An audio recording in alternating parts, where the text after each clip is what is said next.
Distinguished Representative of Pakistan. You have the floor, ma'am. Chair, my delegation is exercising its right of reply in response to the statement of the Indian delegation.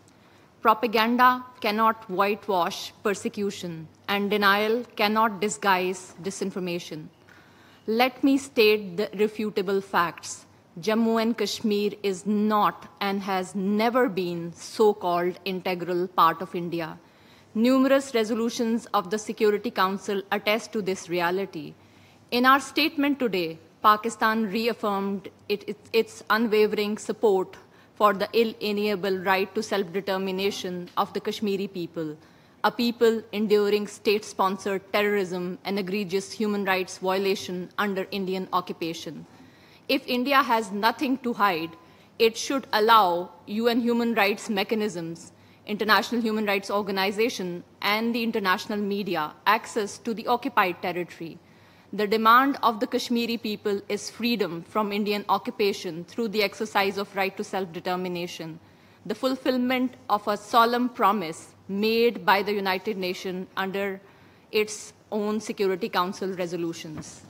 Mr. Chair, India's so-called democracy has become a theater of intolerance, where Islamophobia and hatred have been institutionalized.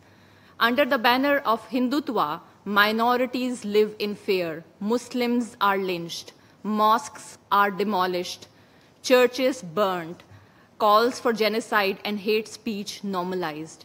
The flames of bigotry have consumed the very veneer of secular India, stifling diversity and dissent.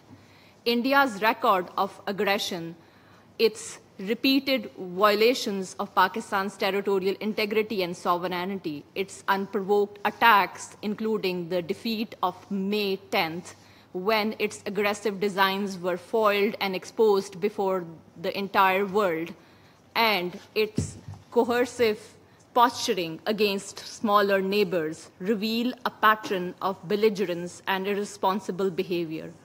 From destabilizing the region through disinformation to sponsoring state terrorism, India threatens the peace and stability of South Asia.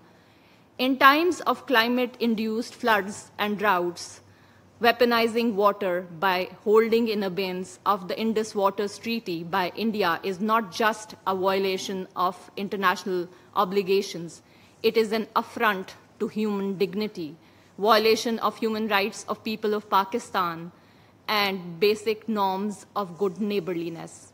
Mr. Chair, peace in South Asia will remain a distant dream until India ends its occupation of Jammu and Kashmir and abandons its policy of aggression and state-sponsored terrorism. Pakistan will continue to stand firm for peace, justice, and for the rights of oppressed Kashmiris. I thank you.